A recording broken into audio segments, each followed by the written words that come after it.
You're listening to Leadership Powered by Common Sense with your host, Doug Thorpe. Here's Doug.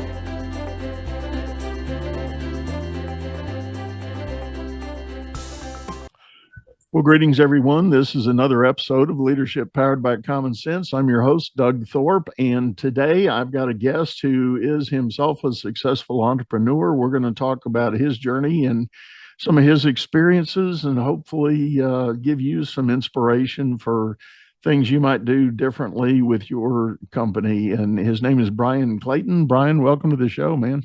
Awesome. Thanks for having me on, Doug. It's great to be here. Yeah, tell everybody where you're calling in from. Nashville, Tennessee, and that's where my company GreenPal is based out of.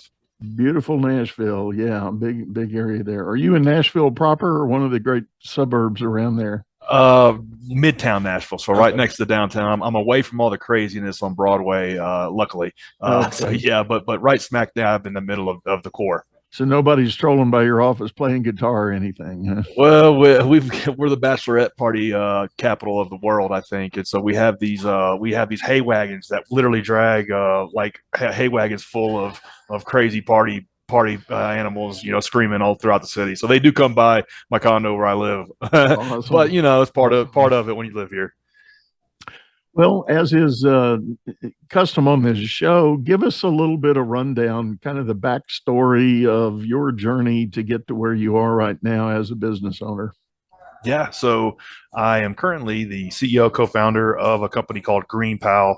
GreenPal is a mobile app that works kind of like Uber or DoorDash or Instacart, but for lawn maintenance services. So if you're a homeowner or you rent a home, need to get a basic grass cutting, rather than calling around on Craigslist or Facebook, you just download GreenPal, pop your address in, you'll get 4 or 5 quotes back in a minute or two, hire the guy you want to work with, and pay them and schedule them right through the app. GreenPal is a 10-year overnight success. Been at this thing for a little over a decade.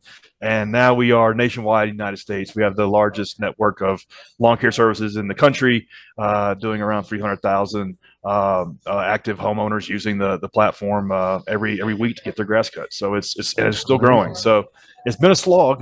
The first 4 or 5 years were tough, but now it's starting to take off. Before GreenPal, I actually had a landscaping company. So that's how I got into the business, was running my landscaping business before that. And is GreenPal your only business now? Yeah, well, my first company was a lawn mowing business that I started with just me and a push mower, and grew to like 150 employees. Ended up building one of the larger landscaping businesses in the state of Tennessee, and it was acquired in 2013.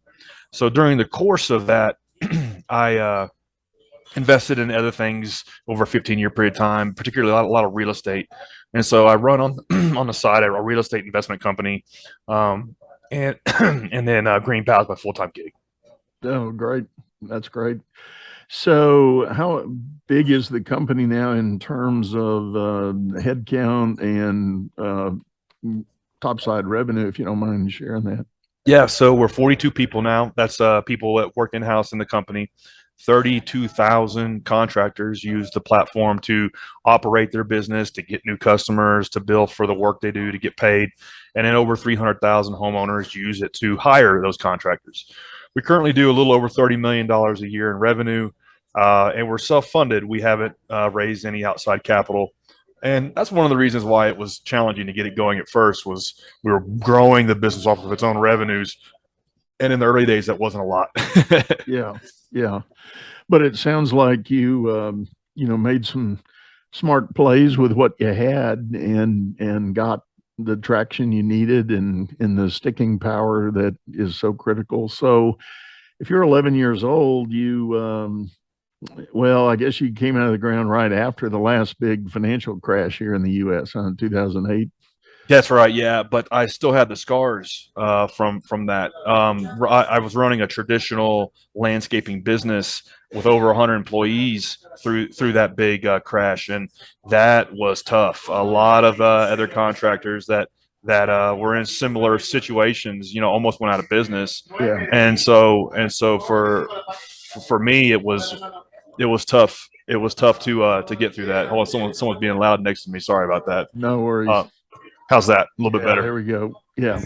So yeah, that really, going through that and and surviving that kind of impacted how I run GreenPal. We ran it debt free, ran it without raising outside capital because I saw a lot of other businesses go out of business because they took on too much debt, they took on too much capital, and didn't make it through it. So it was kind of sad. Where do you think your original motivation to become an entrepreneur, where did that come from? I was actually dragged into entrepreneurship, Okay. kicking and screaming by my father.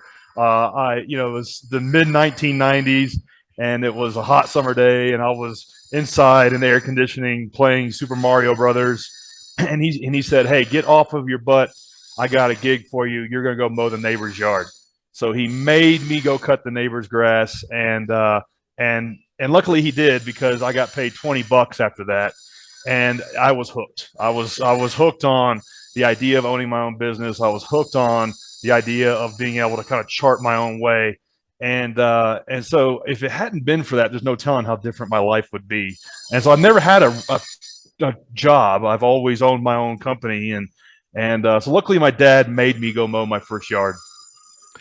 Well, there are a lot of people that are probably listening right now that are going to say, "Yeah, I can remember doing grass cutting as a kid for my spend money."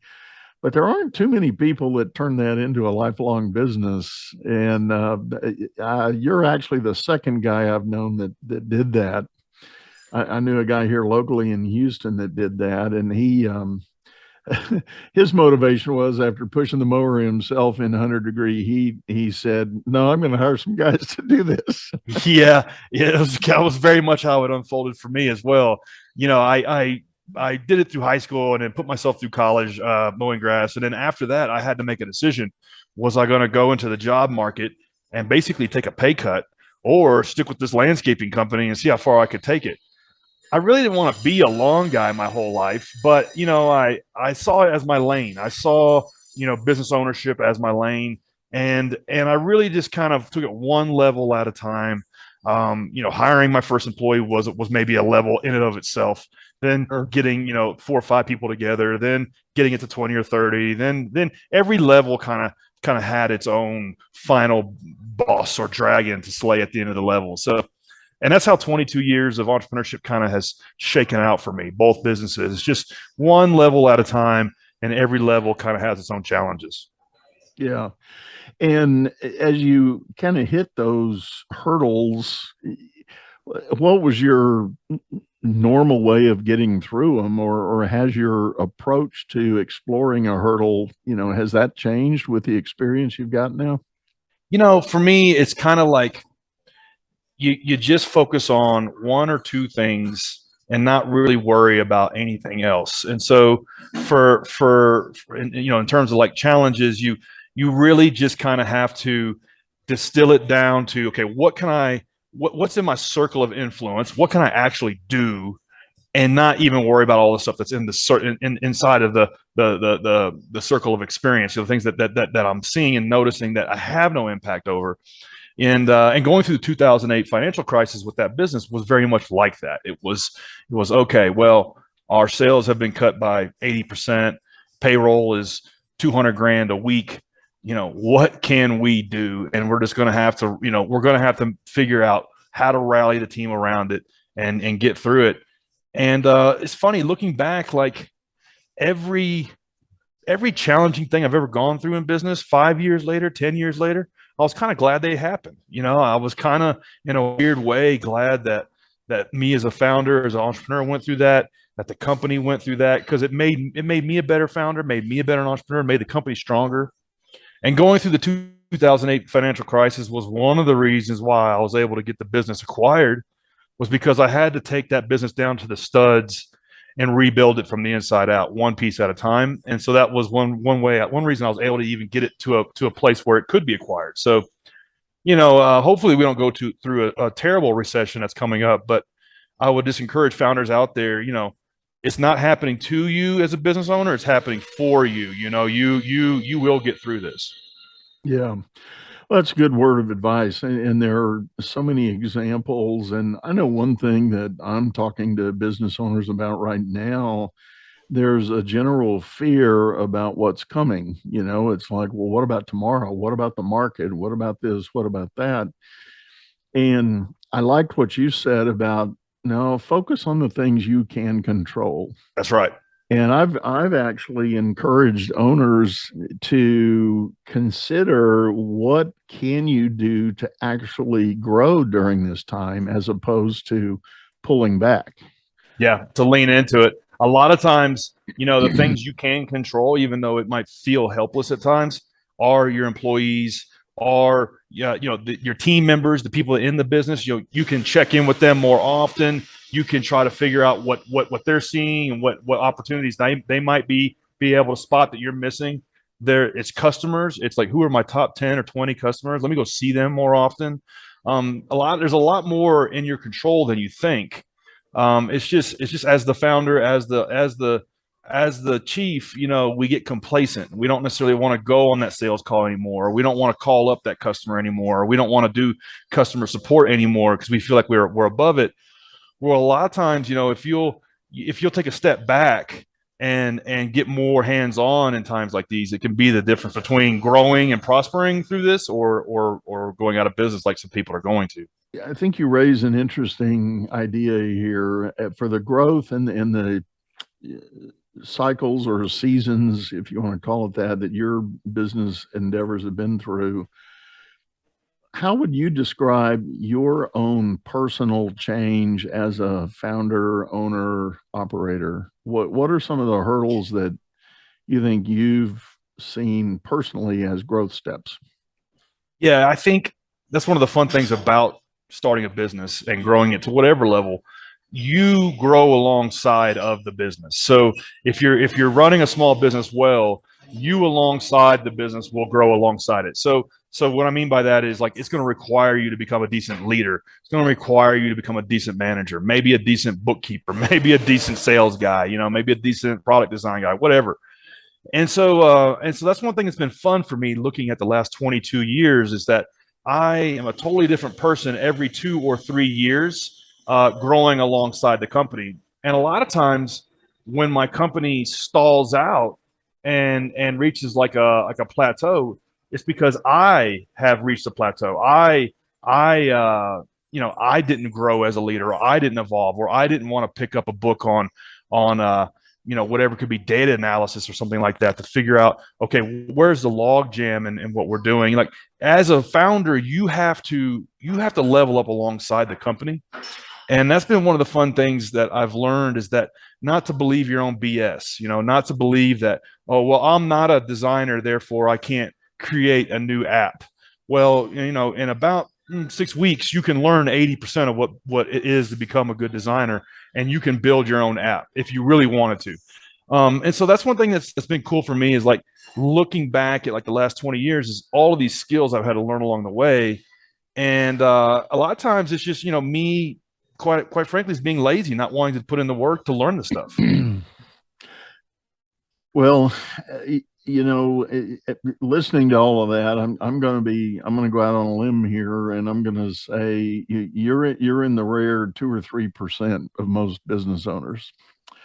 And I mean that in a good way. But the challenge I think that I see with a lot of owners is they've got a lot of energy, they've got a lot of inspiration, they've got a great vision and some great ideas, and maybe for some period of time they can assemble a really strong team to stand up a business, get it running. But when they inevitably hit one of those growth plateaus, and I love your word plateau, because it happens in every business, there's a kind of stair step trajectory on the growth. It's not a nice flat line or climbing line. It's usually these stair step things.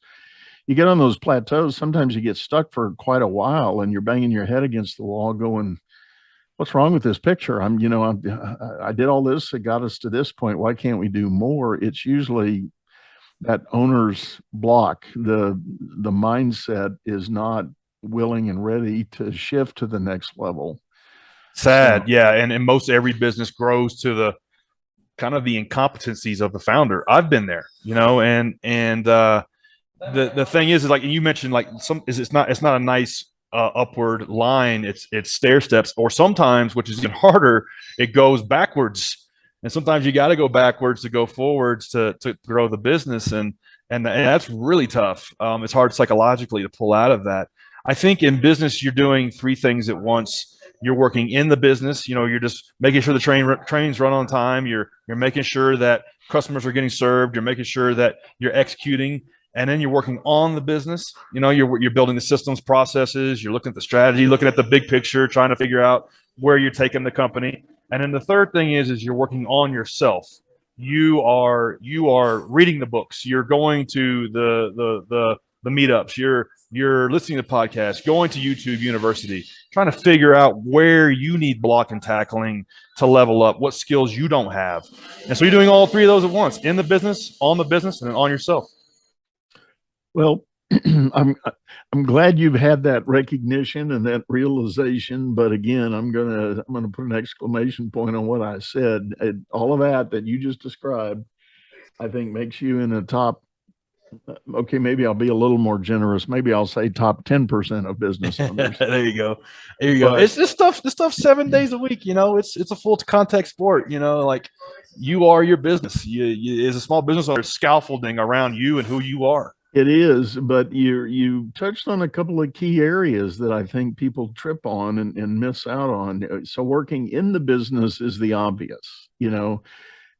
Whatever you've got set up, whether it's an office or a shop or a facility, you show up and you turn on the lights and you have a new day, and you immediately get bogged down or distracted by the crisis of the day, whatever that may be. And you wake up or look up and it's 6, 7, 8 o'clock at night, and it's time to go home and hopefully introduce yourself to the family, but gosh, it's so true. So they get stuck on that working in the business, and it is a popular phrase among business coaches to get people to stop working in the business but start working on the business. Right. And to take that one step further, which you've already covered, I think what is so vital is it's not just figuring out some more higher level blocking and tackling to work on the business, but it's that work on yourself idea. That's right. How are you going to lead? How are you going to lead a team of salespeople if you haven't ever read a book on running a sales process? How are you going to lead a team of software developers if you've never written a line of code? How are you going to look at the sales copy of the website if you've never read a book on copywriting? And so a lot of these things, you have to level up to like half-ass good at a lot of like 30 different things to be a successful founder. Yeah. And I think there's just a lot of founders out there that sadly struggle with that. And I've frequently told this story when I go back to my early career as a banker, and I watched companies that would hit these trajectories looking really good, really solid. And, we were continuing to build and grow the relationship at the bank.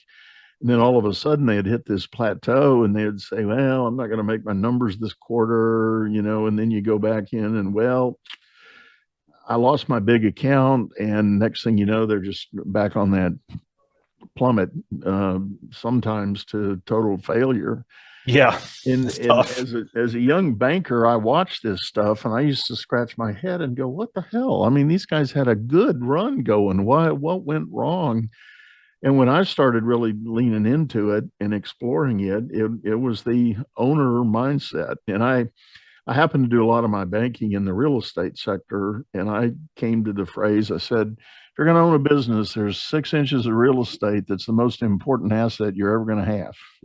It's right here. That's exactly right. That's the highest, like, probably leverage point you have in business and life is you leveling up, you learning new skills, you getting better at things you're going to need to play this game.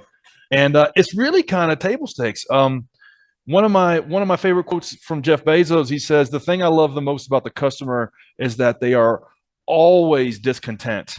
And what he means by that is that you always have to innovate. You always have to bring to the market a new and better, faster, cheaper, more reliable service, or else you'll get left behind. Yeah. And part of that, it means you as the founder have to level up alongside that. Yeah. Well, and that gets us into another discussion about the ever-changing market around you. You launch your business, and maybe you've got a specific idea of a service or a widget that you're going to produce and put out there. But as soon as you conquer that market and get some commanding market share, that market's going to move away from you.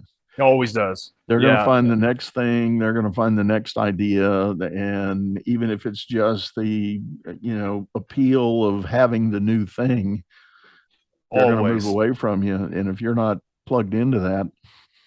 And the other thing is, it's not just the market, it's marketing, like getting good at like certain marketing channels. That stuff dries up. Maybe you're good at Facebook ads, or you're good at like running a sales process, or you're good at like organic search engine optimization or something.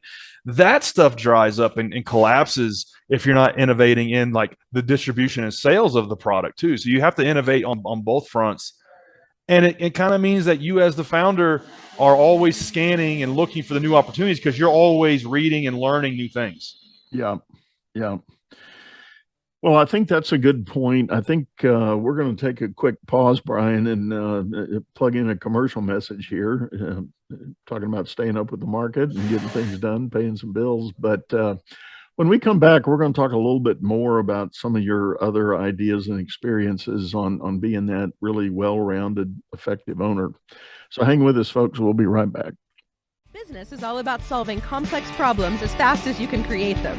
Become the best problem solver by leading others to greatness too. And the first step is going to DougThorpe.com. Doug Thorpe is known globally for coaching entrepreneurs and business leaders, improving their performance and the work output of everyone surrounding them. You can find health, wealth, and happiness by learning to lead others to health, wealth, and happiness. Go to DougThorpe.com now and order Doug's books or hire him to coach your managers. That's DougThorpe.com. Well, everyone, we're back. You're listening to Leadership Powered by Common Sense. I'm your host, Doug Thorpe, and I'm visiting with Bryan Clayton. He is the founder, creator of a company in Nashville called GreenPal. It's actually a national platform. And while we were in the green room during the break, we were talking about two big things I think we'll focus on this second half. First, Bryan, you mentioned that there was some learning about your second iteration as a company as you were standing up GreenPal. You kind of had the tech company startup mindset. And can you kind of unpack that and explain what you mean by that? Yeah. So running my first business, over 100 people, like 90 trucks going out every day, and running a sales organization in that company, and it's a hand-to-hand combat, a lot of in the trenches type of work. And it's very much a blue collar business. And when I sold it and had to kind of reinvent myself into becoming a tech entrepreneur, I started to see all of these opportunities for, wow, if I could have just thought like this in my old business, life could have been a lot easier, and I could have built a more competitive business and a more efficient business and a more profitable business. And so I would encourage founders listening to this to think about trying to think like a tech entrepreneur inside of their traditional business. And what I mean by that is everything that the business does, there's probably a way to make it more efficient and more effective by implementing software to make it run more smoothly. And so that could be employee training, that could be sales, that could be anything like around just the routine processes that occur in the business every day that feel routinized. You can look at implementing software solutions for those to make them run smoother, and sometimes maybe even without you. A lot of times, if you just look at what you're doing inside of the business on a repetitive manner, there's a lot of times you can automate these things with good software implementation. This can feel overwhelming because it's like, where do I even start? And just focus on one piece of it. Maybe everybody has tough time finding good employees now. Maybe maybe you just create the best software training system for training new recruits. So where like maybe it took 6 months to get them up to speed, now it only takes 6 weeks. If you invest in this stuff and systematize with software certain aspects of the business, it can really reinvigorate and reinvent the company. Yeah, there's a whole lot to be said, and there are, several books out there that address this. And the idea is fundamentally, when you realize, especially as the founder owner, when you realize you're repeating yourself on a regular basis, put that in a system. We've got great tools and when we say, build some software, folks, we're not talking about huge investments. I mean, you can use simple online tools like Loom to record a video to explain the steps. Screen capture, open this screen, click this button, go here, put in this, da da da da da. If you've got a 10-step new account setup process, well, shoot yourself a Loom video and give it to the person that you've hired to run that desk. That is such a good example. And that's a simple thing that every founder, every business owner can do. Screen recording steps of a workflow of something that they want it done this way and want it done routinely this way. Rather than overcomplicating it, just do a screen record. And like a lot of times, maybe the first one you do sucks. Then you can watch it and say, okay, yeah, this is how I can make this more clear. And this is how I can take it from 10 minutes down to 5. And then now that's an asset that you can give to every single new team member, and that we don't have to like do that training piece over and over and over again. Well, and I've known several owners that have gone through that process of piece by piece, in effect, documenting the steps that they want done to have the work produced the way they want it done to support the brand and all that good stuff. But what they'll inevitably tell me is, once I put this little video or this training or this document together and I hand it to my team, the next thing you know, the team's coming back saying, we found a better way. We found a smoother, simpler way to get to that end. Is it okay if we change it? And a smart owner will say, yeah, go ahead. And let's start working on the asset, and improving it. It's like consistency isn't just about putting something out there and it happening over and over again on a consistent basis. What you really want is you make it, you put it out there and it's consistent, it's happening and improving. Yeah. And so you come back a year later and the process and the system is better. And because, people that are actually executing are bringing to you new ideas, and then you improve that training process, it should get better. If it's not, then it's going to be dying. Yeah.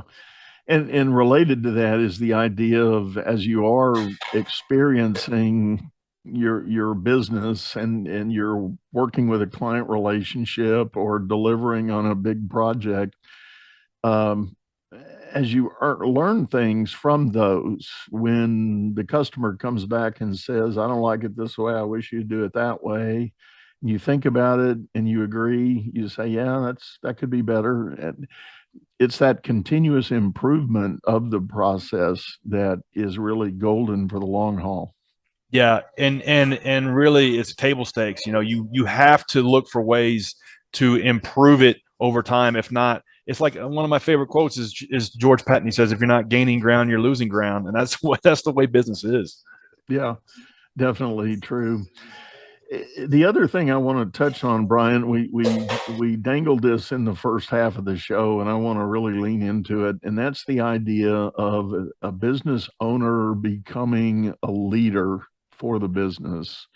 You alluded to it, that when you were talking about your 3-part work in the business, on the business, and work on yourself, you talked about leadership being part of the learning. Talk a little more about the value that you've found in that part of the journey. Yeah, nobody teaches us how to become a leader. It's taught nowhere. Maybe in the military, and maybe if you were at GE during the Jack Welch days or something. I'm sure there's some great leadership training programs within organizations these days. But if you're a founder, if you're a small business owner, and nobody teaches you how to become a leader. And so you kind of have to like do it bad for a long time. And then everybody's like pissed off and hates you. And then you start to you have to really understand that's you. And this happened to me. There was one day, maybe year 7 or 8 in my first business. And I was driving to the office and I had this knot in my stomach. I didn't want to go there. I didn't want to be there. A lot of the people that worked for me, I didn't like, and they didn't like me, and the vibe and the attitude of the company just sucked. And I thought, man, this sucks. Why is this happening to me? And then I realized, this is, you built this. This is reflecting you. You get, as the founder, you get exactly the company culture you deserve. You get exactly the enthusiasm and vibe that you deserve, because it's a reflection of you. And I had to learn that the hard way. And it was very, very, very difficult. And so it started with me. When I showed up, I've got a smile on my face. My shirt's tucked in. I feel good. I got a good night's sleep. Maybe I'm bringing donuts. I'm saying hello to the receptionist. I'm asking her how her weekend was. I really do give a crap how her weekend was. Things like that started with me, and it took a long time. But as time went on, I was able to rebuild the culture from the inside out in the business. And some of it was pruning out some bad fits and some cancer within the company. But it took probably 2 years. But I had to realize it started with me. It started with my leadership style, my level of enthusiasm, my attitude. Because if you can't keep that at a high level, then it permeates throughout the rest of the company. Yeah. In a weird way, I'm thinking of an old story. It's an old pastor joke. Pastor got up one Sunday and really felt on fire, and he just delivered this real heavy-handed, light everybody up kind of sermon about how everybody's wrong and needs to get their lives straight and everything. And he was proud of himself for what he had done. And on the way home, he and his wife were driving down the street, and she was curled up way over on the passenger side and hugging the door, and real quiet. And he said, "Honey, what's wrong?" And she goes, "I don't want to go to your church anymore." That's, and a lot of times as the chief, as the leader, you have to be chief cheerleader, like it all emanates from you. And nobody teaches us that. Right. Unfortunately, you got to do it wrong until it reaches a boiling point. That's what's happened to me. Well, and it is that critical creation of a culture as a company. It's one thing to say, here's my vision for a service or a product or what this company is going to be about in the market. And here's the full comprehensive definition of the value we're going to deliver to our customers. But if you don't build a team and a culture that lives and eats and breathes that idea, your product is dead on arrival. Exactly. And that culture is a competitive advantage. Do you want to be Chick-fil-A, or do you want to be Burger King? Do you want to be Starbucks or Dunkin' Donuts? Like, in terms of the service level and the quality of service from the people. And you as the founder as a founder, there's a few things only you can do. And culture is one of them. Only right. You can set and maintain and set the standard for that culture. Nobody else can do that. Right. And that's something, as you get through these metaphorical levels and you start growing your business to beyond a couple of people, you have to be thinking about this stuff. That's right. Yeah, you have to really get a focus on that. And, for me, one of the high water marks about that is what was created in the original Southwest Airlines. Herb Kelleher and his team, they wanted a fun experience. I mean, they were about the fun, Yep. And I know it was a different place and time and all that, but that's such a great example. And how it was a competitive advantage for them. It took a lot of work to build that. It became huge because, and they were a businessman's jet. So people trying to, crisscross the country to do business, if you're a businessman, you've had a bad day or hard day, now you got to get on the plane to go home. And if it's a brutal, unfriendly, jam in the plane and get home idea, but to have a little fun, have a little cutting up on the microphone, telling stories and doing all the dry, boring stuff that airlines have to do, but do it with a little fun and a little flair. I mean, people felt good about that. They got, they got motivated again. What a great example. Southwest, Chick-fil-A, Starbucks, these are all examples of training and recruiting people at scale to deliver a higher level of service. And if they can do it in the thousands of team members, you can do it as a small business owner in the tens and the hundreds. Right. For sure. For sure.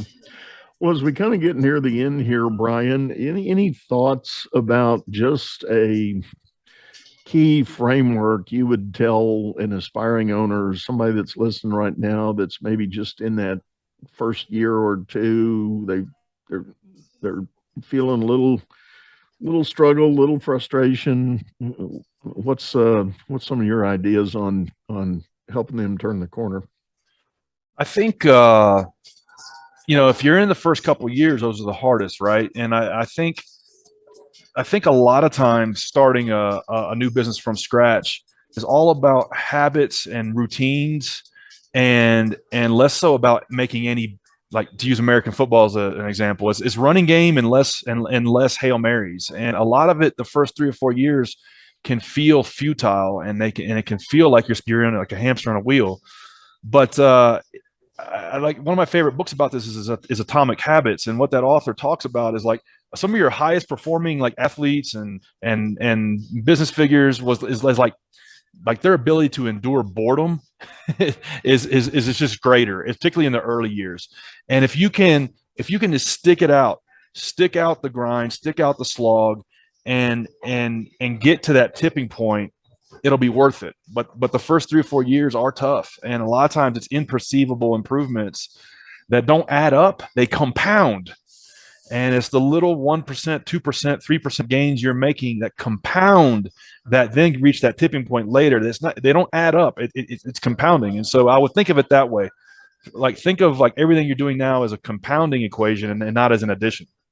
Yeah, I like that.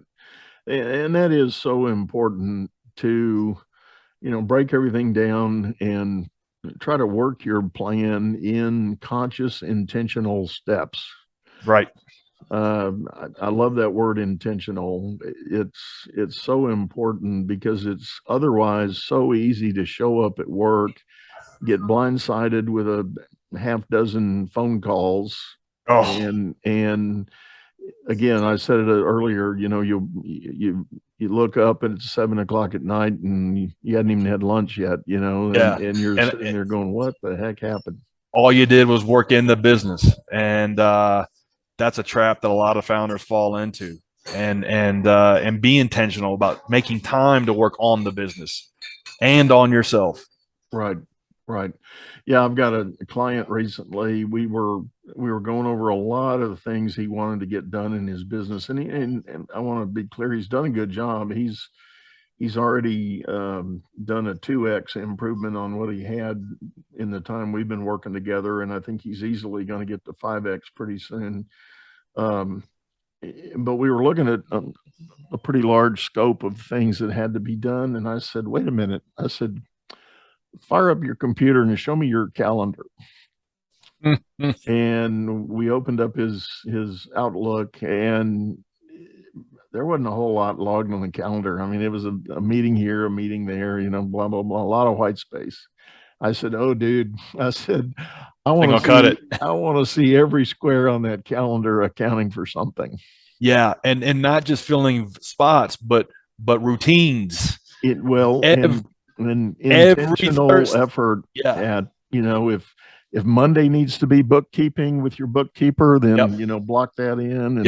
And if Tuesday's your sales guys, get them going, and you got to get some routines. Sunday afternoon, 3 hours to read whatever book I'm reading that week. Maybe it's sales copy, maybe it's marketing, maybe it's leadership, whatever. Routines. That's where the compounding momentum's created. Right. Amen. Well, Bryan, this has been a pleasure, man. Thank you for hopping in and joining us. what's the best way that people could get a hold of you if they want to reach out and have their own chat with you?